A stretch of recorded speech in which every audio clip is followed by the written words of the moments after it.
Vamos a comenzar esta segunda conferencia dedicada, que se enmarca también dentro del día dedicado a los populismos, pero ahora desde la perspectiva del comunitarismo, ¿no?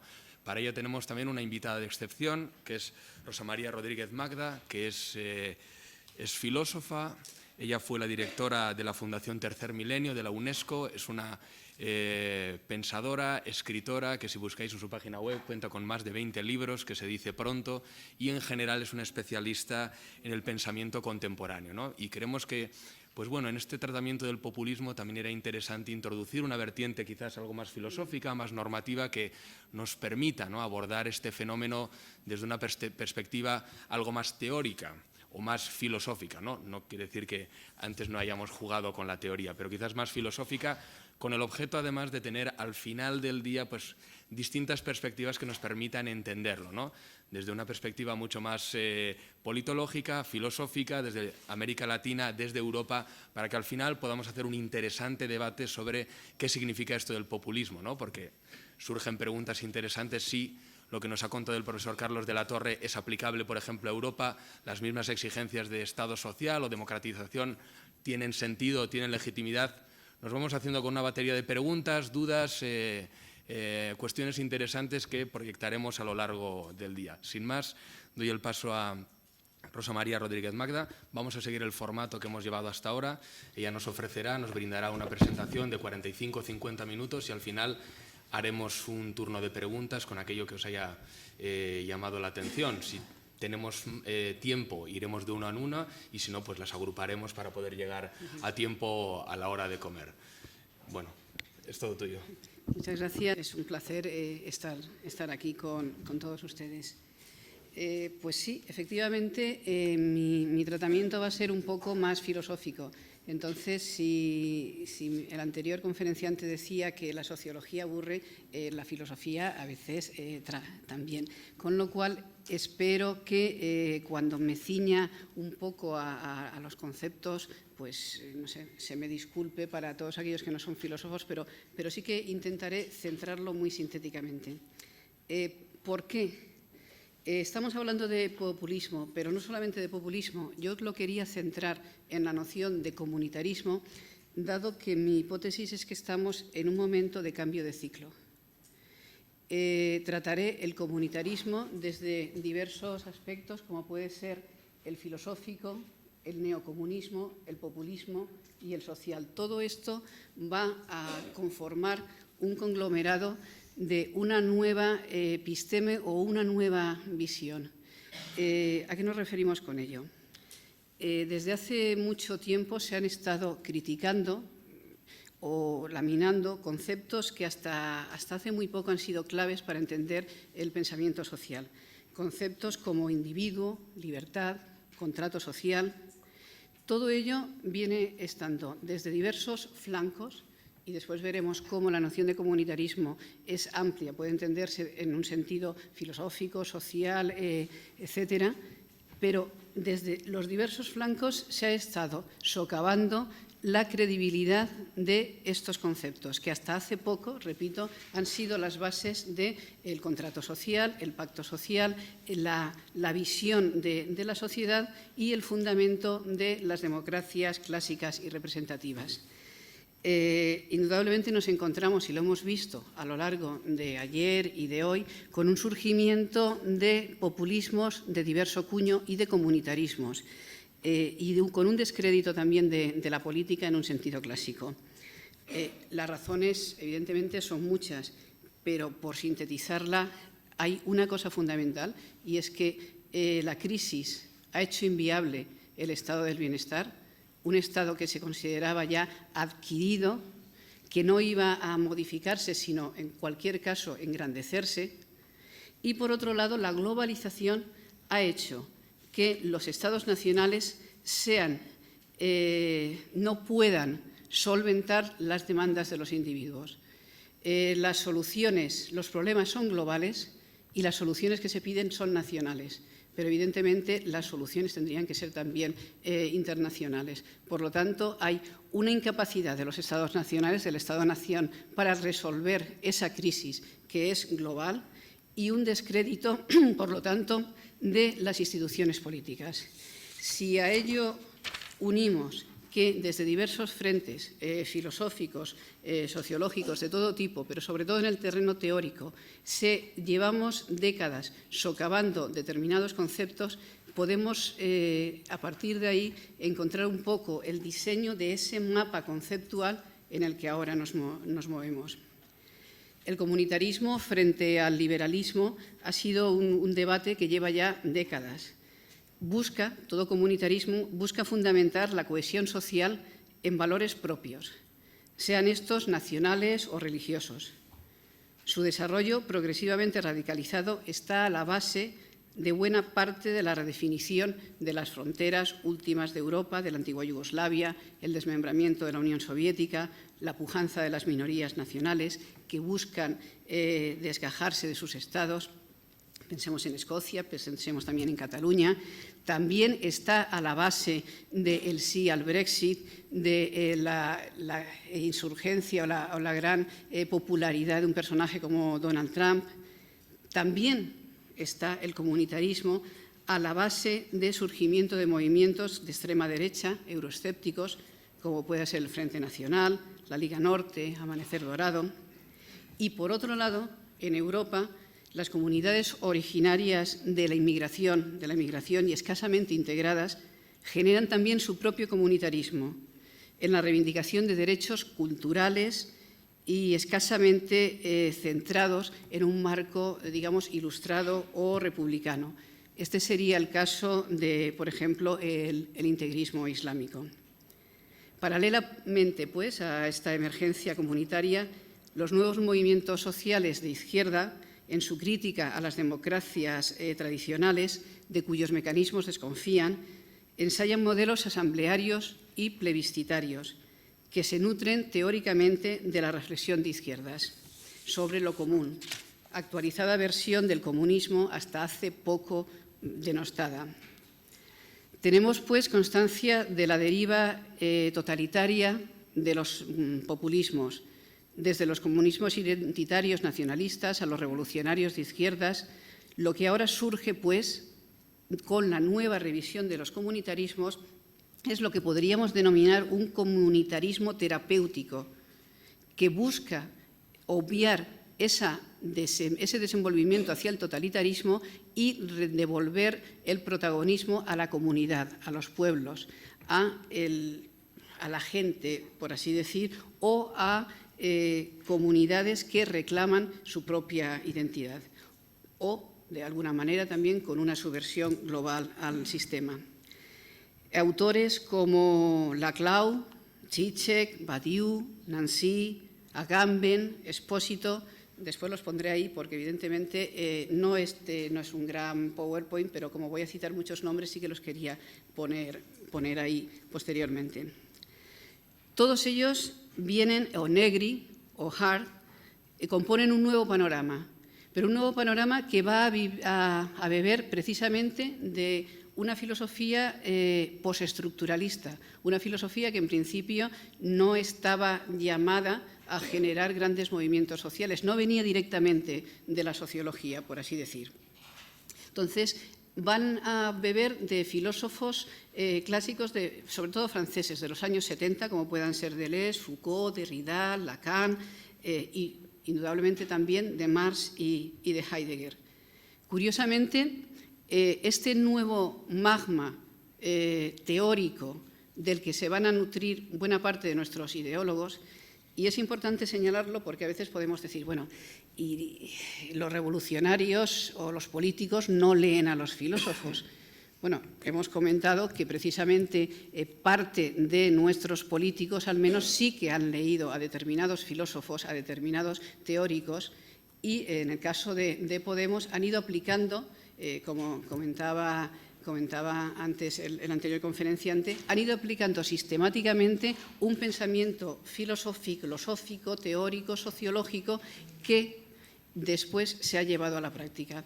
Por lo tanto, aunque las masas, aunque la gente de la calle, aunque en otro contexto no podamos decir que la política necesariamente tiene que ser emanada de un estudioso de la filosofía, en este caso sí que conviene saber de dónde procede ese magma teórico que se ha ido fundamentando.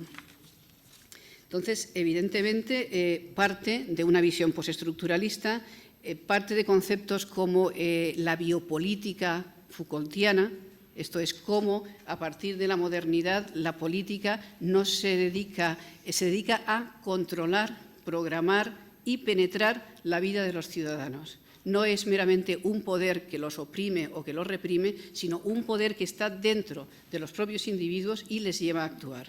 Conceptos como el de la biopolítica Foucaultiana, el pensamiento nómada de Deleuze como alternativa a un sistema arborescente y una búsqueda anarcoteórica de salida del sistema, la deconstrucción de Derrida, por ejemplo, la constatación de lo real lacaniano. Todo esto está en el fondo de grandes teóricos sociales con una reivindicación de lo común como revitalización de la izquierda. Ahora bien, si el comunitarismo que se enfrentaba al liberalismo, mantenía con desde la crítica, nociones como identidad, sujeto, nación, pacto social, revisión de los valores ilustrados y de la democracia representativa, la actual reflexión sobre lo común, aunque desde posturas muy diversas, va a considerar superadas e incluso negativas estas nociones.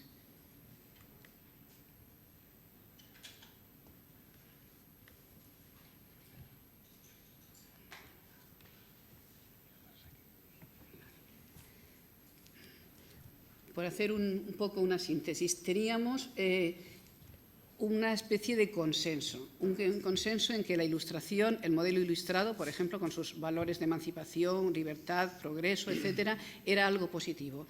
A partir de las críticas comunitaristas, el modelo ilustrado va a igualarse con la modernidad, efectivamente, pero esta modernidad va a igualarse con el capitalismo y este capitalismo con el colonialismo. Luego, de una valoración positiva de la modernidad, pasamos a una penalización, a una valoración culpable.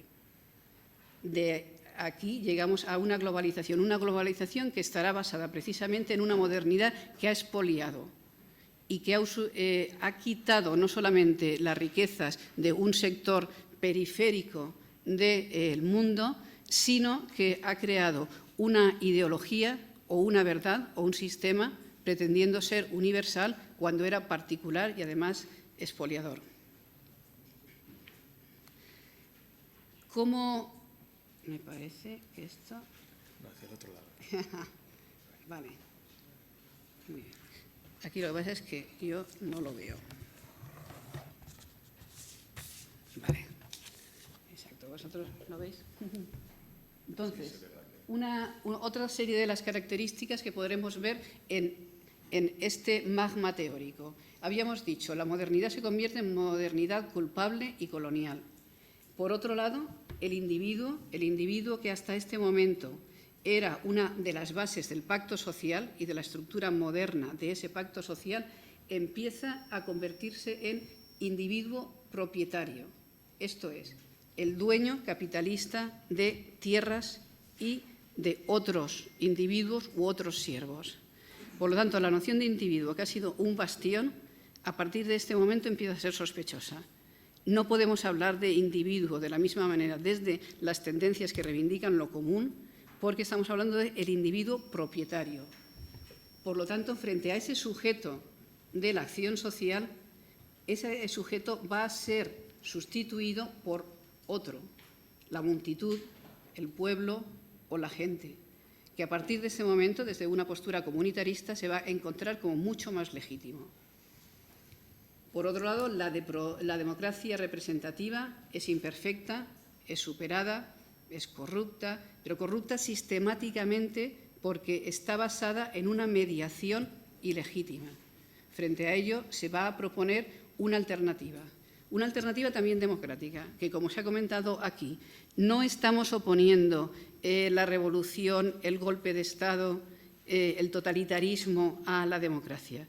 Estamos oponiendo otro tipo de democracia populista, plebiscitaria, que se supone que es la democracia verdadera.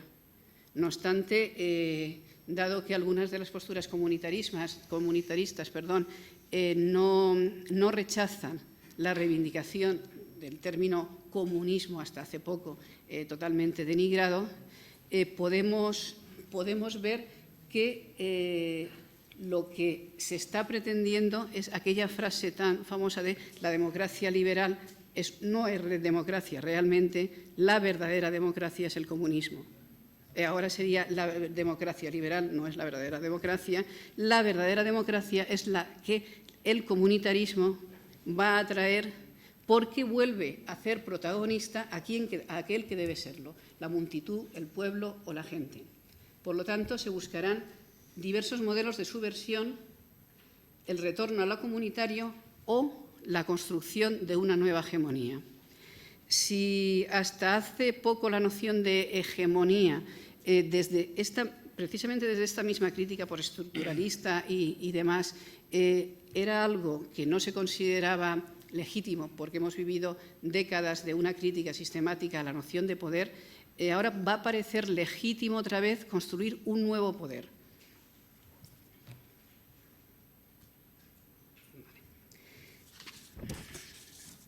Bien, pero para clarificar un poco los diversos conceptos, porque claro, al hablar de comunitarismo no estamos entendiendo lo mismo dependiendo de qué acepción tengamos frente a nosotros. Por ejemplo, desde hace décadas, efectivamente, hay un debate clásico en la filosofía entre el liberalismo de Rawls y el comunitarismo. Entonces, este debate lleva ya tiempo y ha sentado las bases de una cierta matización de ese liberalismo desentrañado y una búsqueda de centrar las reivindicaciones sociales más en los valores propios de una comunidad.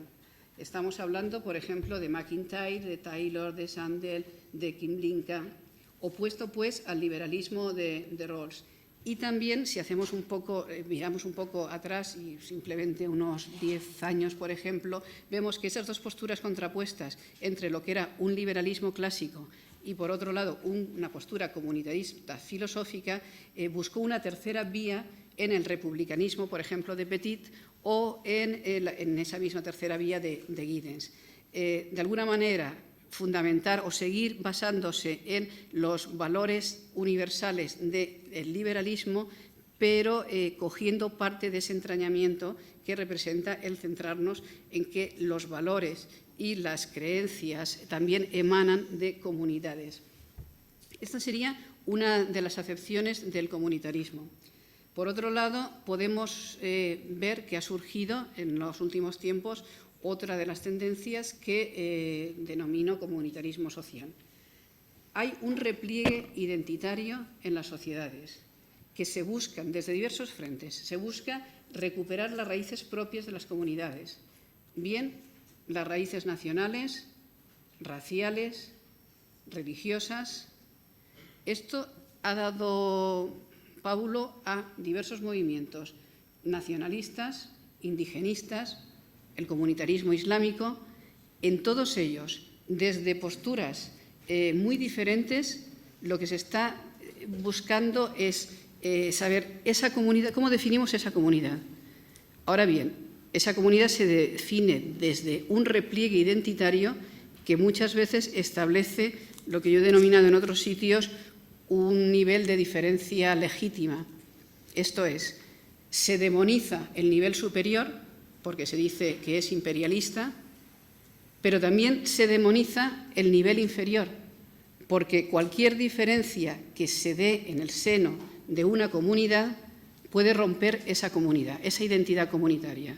Eso lo estamos viendo, puede ser desde simplemente dejar fuera, marginar, pensar como sospechoso a quien es diferente, meterlo en la cárcel o directamente matarlo. Cualquiera de estas tendencias, no estoy diciendo que todas tengan el mismo nivel de agresividad frente a la diferencia interna, pero sí que es un mecanismo y es cuestión de grados. Bien, dentro de otras acepciones del comunitarismo llegamos a la que aquí hemos comentado más, a la del populismo. ¿Por qué sitúo al populismo dentro de un comunitarismo?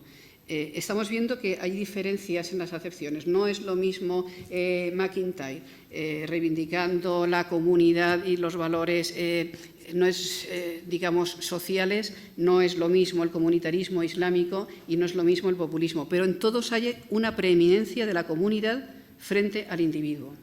En el caso del populismo, la reivindicación del pueblo como significante flotante que aglutinara las plurales demandas y a partir de ahí se intenta lograr una nueva hegemonía, y estamos hablando de Ernesto Laclau, de Chantal Mouffe, considero que es suficiente como para incluirlo dentro de ese comunitarismo.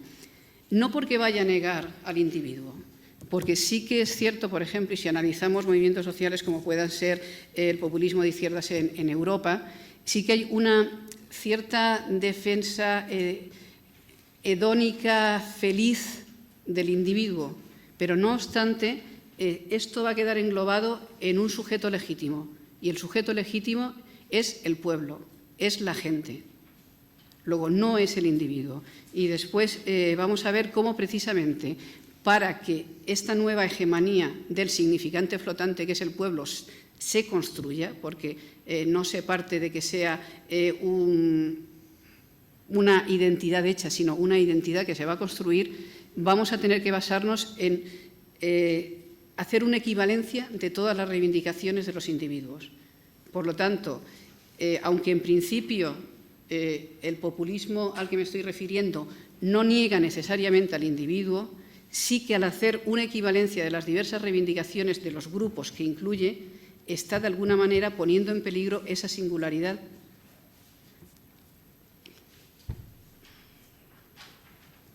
Y después otra corriente que sería la más teórica. La más teórica, pero que, aunque a veces nos parezca un poco, sobre todo en los Agamben, Badiou, aunque nos parezca un poco metafísico, sí que está construyendo el magma a partir del cual nosotros pensamos el presente. Es la reivindicación de lo común.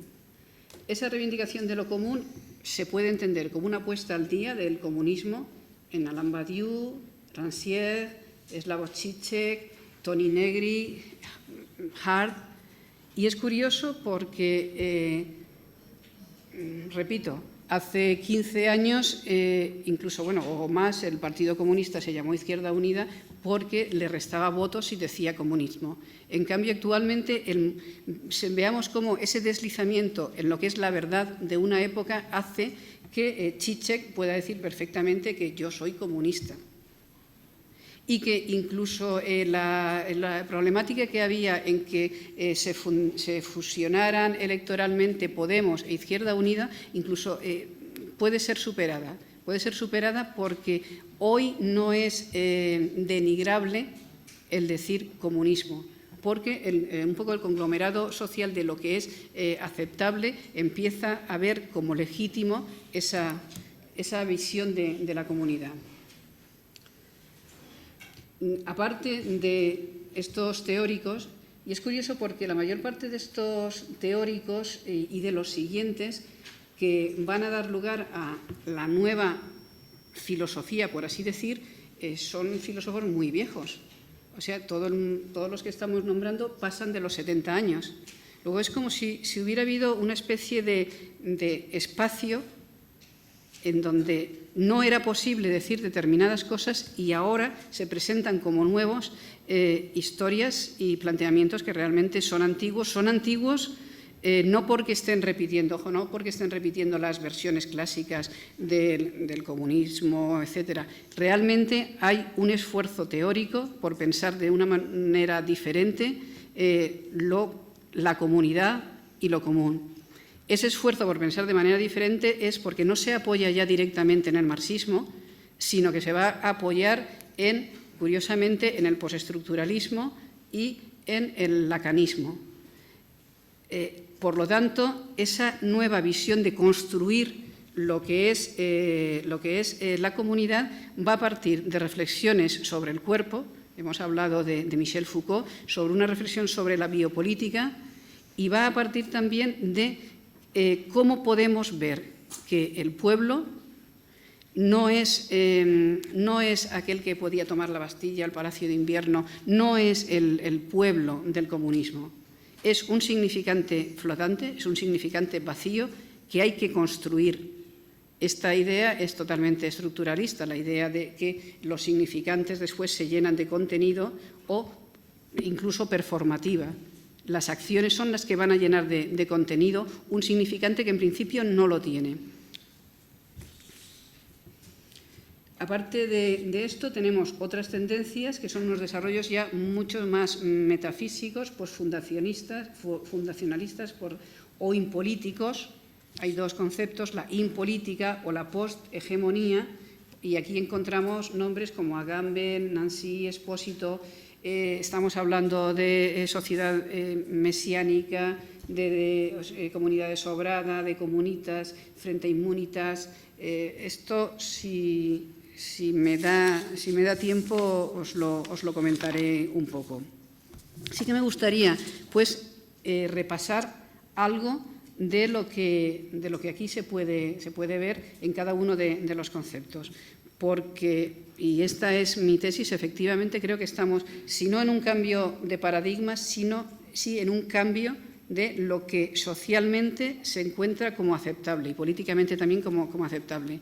Por eso el hecho de que estemos observando la emergencia desde diversas tendencias, porque no tiene nada que ver el comunitarismo islámico con la reivindicación nacionalista, con un populismo parece que de derechas, otro populismo de izquierda, parece que todo sería, o como un pensador metafísico que nos va a decir que hay que recuperar una comunidad que nunca existió.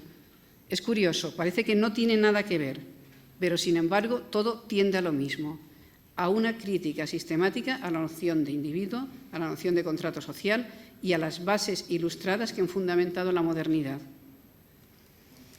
Entonces, por repasar un poco algunos de los conceptos. Según Hart y Negri, por ejemplo, lo común, ¿qué debemos entender por lo común? Y cita, debemos entender la propia naturaleza y los resultados de la producción e interacción social. Esto es, conocimientos, lenguajes, códigos, información, afectos. Estos autores citan cuasi franciscanamente la pobreza, y es curioso, porque se entiende incluso la pobreza y el amor como reivindicación frente al individuo propietario que abusa de los demás. A través de la multitud debe reencontrar el camino para generar un mundo compartido y una riqueza compartida. Y a partir de ahí llegar a un autogobierno. Frente a la modernidad, la república, la nación, el capital, la empresa, la familia, todo esto que corrompe lo común, frente a todo esto se propone una altermodernidad en la que las identidades producidas por la biopolítica serían sustituidas por singularidades atravesadas de multiplicidad. Ello implica, pues, avanzar hacia estructuras de gobernanza global para entrever las posibilidades de esta revolución requerida. El fin sería crear las condiciones para tener un mínimo vital, unas relaciones de igualdad y un acceso libre a la riqueza acumulada. Es el concepto de biopolítica Foucaultiano el que ha encontrado, y vuelvo a repetir, múltiples desarrollos en los pensadores posteriores. Este pensamiento, esta visión Foucaultiana del poder, representa una crítica a la visión marxista. Estamos hablando de un poder más microfísico, que penetra los cuerpos, que por lo tanto, para subvertir ese poder, no nos bastaría con derrocar un gobierno o con cambiar las instituciones. Tendríamos que tener una revisión mucho más total, porque ese poder está dentro de nuestras decisiones, nuestros deseos, nuestra voluntad de consumo.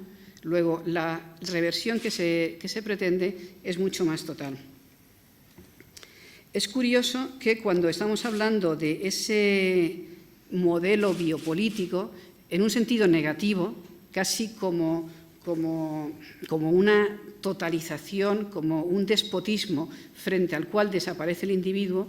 Por eso no se reivindica el individuo, porque de alguna manera desde esta visión biopolítica de la sociedad, el individuo es simplemente una máscara, una hipótesis sin sentido, dado que todos estamos de alguna manera conformados y manipulados.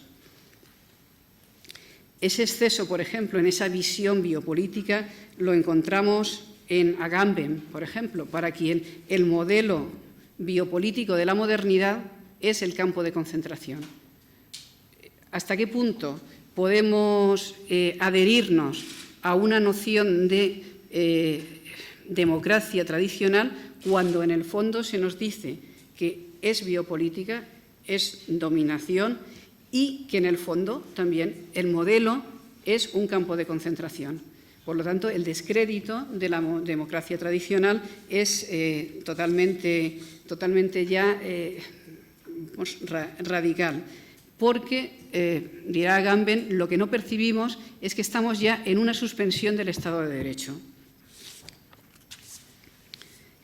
Siguiendo con estas teorías, por ejemplo, para Roberto Espósito, la racionalidad política contemporánea es inmunitaria. ¿Qué quiere decir esto? Que produce un individuo inmunizado y alejado de la comunidad originaria.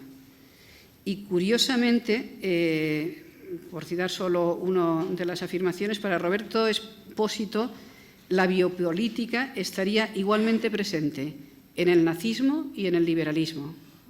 En el nazismo de una forma explícita, con una depuración y una búsqueda de esa pureza de la raza, y en el liberalismo subrepticiamente con una biopolítica que realmente nos está usurpando. Por lo tanto, llega pues a la sorprendente afirmación de que la diferencia fundamental en los sistemas políticos no se halla entre totalitarismo, por un lado, y democracia liberal, sino que se halla entre totalitarismo y democracia liberal con democracia y comunismo. La cosa resulta curiosa, ¿no? Y vuelvo a repetirlo. O sea, el totalitarismo y la democracia liberal estarían dentro del lado malo, por así decir, y por el otro estaría una nueva democracia y el comunismo. Ahí sería el margen, lo maligno y lo beneficioso. La única respuesta sería subvertir ese dispositivo disciplinario. También un similar acercamiento, entonces lo encontramos, por ejemplo, en Nancy, para el cual nosotros tenemos que recobrar esa comunidad perdida que nunca existió, y el individuo nunca ha existido porque realmente siempre hemos estado en comunidad. Lo que debemos recuperar es ese entre que hay entre uno y otro. En el entre de los individuos está la verdadera realidad que compone una comunidad que nunca existió, pero que debemos intentar volver a recuperar o al menos volver a construir. Y también para Žižek la modernidad, con su gestión ultratecnocrática, culmina también en una biopolítica, en una administración total y en una dinámica individualista capitalista con el imperativo del goce. Como vemos, lo que se está intentando desarrollar con esa noción de biopolítica que estamos viendo igualmente también en Agamben, en Žižek, por ejemplo, o en Negri, es ver cómo esa biopolítica está condicionando de una forma, con una servidumbre voluntaria, por así decir, que implica el consumo y que implica el goce. Por lo tanto, hay que subvertirla. La reivindicación de lo común implica para este autor, y estamos hablando de Žižek, una lucha en tres terrenos: la ecología, la propiedad intelectual y el desafío bioenergético, que pasa por solucionar dos aspectos de la exclusión: la exclusión interna en las sociedades, alejando a una capa de la población, dejándola como fuera de los ciudadanos que cuentan, y después también una exclusión exterior dejando a la periferia de la globalización, de la globalidad, fuera de los núcleos de los países que cuentan. Sin embargo, él está diciendo, él sería muy crítico, estamos hablando de Zizek, frente a movimientos como antipatriarcales, antirracistas, anti-heterosexuales, antifundamentalistas, multiculturalistas. No está en esa línea. Es más, está diciendo, todos estos movimientos post, realmente nos están ocultando una verdadera realidad, la realidad de que debemos volver a la lucha de clases. Esa lucha de clases es la evidente. Por lo tanto, hay que verlo. Y eso nos vuelve a enlazar con lo que comentábamos de hay que recuperar al enemigo. En una visión de Smith, sí, hay que recuperar el enemigo porque solo recuperándolo, creándolo, tendremos la suficiente adhesión emocional como para subvertir esa situación nefasta. Y es más, si el enemigo no existe, hay que crearlo, incluso hay que reforzarlo. Y yo creo que esta es una de las consecuencias peores que puede tener la importación del populismo en los países europeos, porque evidentemente partíamos de una situación diferente en Latinoamérica y en Europa. Entonces, cuando hay una diferencia social, puede ser que el enemigo está claro y esa aglutinación de los que están fuera, de los que están abajo, de los que puede dar esa cohesión frente al otro. En una sociedad más o menos donde estaba gestionada la sociedad del bienestar, donde la gestión más o menos estaba funcionando, es a partir de la crisis que sí que se genera un desclasamiento, una indignación. Pero el problema es que se necesita potenciar desde los diversos populismos esa separación para que la fuerza después plebiscitaria sea más fuerte. Entonces, el problema a mi modo de ver es que estamos creando una sociedad artificialmente dividida o potencialmente dividida. No digo que no exista esa causa de la división, sino que políticamente es necesario ahondarla. Estamos creando una España guerra civilista, estamos creando una Europa enfrentada y eso, aparte de que responda a unos problemas reales que de momento no han encontrado solución, es que obedece a unos intereses. Hay que propiciarlo. Creo que me estoy alargando, pero bueno, sí que quería entonces profundizar un poco en... ¿Hasta qué hora tengo? ¿Hasta la 1? Sí. Vale. Sí que quería profundizar en la clau, pero bueno, como ha sido tan excelentemente explicado, y yo creo que prácticamente solo alguna pincelada. Sí, efectivamente, la clau sería el teórico que más claramente ha manifestado esta visión del populismo a partir del postestructuralismo y a partir también del lacanismo. Esto es, la construcción de un significante que hay que rellenar. ¿Y cómo hay que rellenar? El Estado, la democracia tradicional es una democracia de gestión. Por lo tanto, en esa democracia de gestión, las diferencias se gestionan. Mantener esas diferencias no sería bueno para un populismo. ¿En qué se basa, por lo menos en la descripción que hace la clau? Hay que establecer una equivalencia entre las reivindicaciones. Una vez establecida esa equivalencia entre las reivindicaciones, se crea o se intenta crear ese pueblo, gente, que posteriormente se va a enfrentar al enemigo. A partir de la dialéctica amigo y enemigo, crearemos un enemigo. Será la élite, la oligarquía, la casta, etc. A partir de esto también necesitamos un líder carismático que es el que tira de esa fuerza emocional. ¿Qué problema está en la descripción? Es perfecta, pero no dejas de ser la descripción de una impostura, de la impostura de todo poder o al menos de la impostura del proceso de hegemonía, porque la equivalencia entre todas las reivindicaciones está basada en una falsedad y es que estás engañando a todos aquellos a los cuales piensan que estás defendiendo. Es por esto que la táctica, digamos, electoral es no entrar en muchas concreciones. Así, cuando hemos visto en otras tendencias políticas que un periodista le hace una pregunta y entonces dice, sí, propuesta tal, en cambio, desde una dinámica populista, la estrategia de alguna manera es obviar esa concreción, porque en el momento en que tú rompas esa equivalencia de las reivindicaciones, vas a encontrar un grupo que dices, la mía no la cuentan, esto tampoco es. Luego, no hay que romper esto. Por lo tanto, a partir de esa equivalencia, por medio de un líder, se busca rellenar ese significante vacío, que además ese significante vacío va a aglutinar todos los elementos positivos. La sonrisa, la realización, la conquista de las calles, el nuevo poder del pueblo, lo que queramos. O sea, está cargado. El pueblo no es algo que esté hecho, sino algo que se construye. Y se construye precisamente no solo con las equivalencias de esas reivindicaciones, sino con una visión muy alerta de cuáles son las expectativas que hay fuera. Por lo tanto, con una utilización de los medios de comunicación, de las encuestas, de la receptividad de lo que nos pide, y esa es una utilización, por ejemplo, de que se ha hecho del movimiento 15M. ¿Cómo usufructuar esa indignación real, que además no se soluciona por medio de un proceso populista? Y yo creo que efectivamente aprendieron muy bien la lección y está aplicado perfectamente. Si no, no se entiende cómo un partido como Podemos ha podido pasar de la nada a ser casi,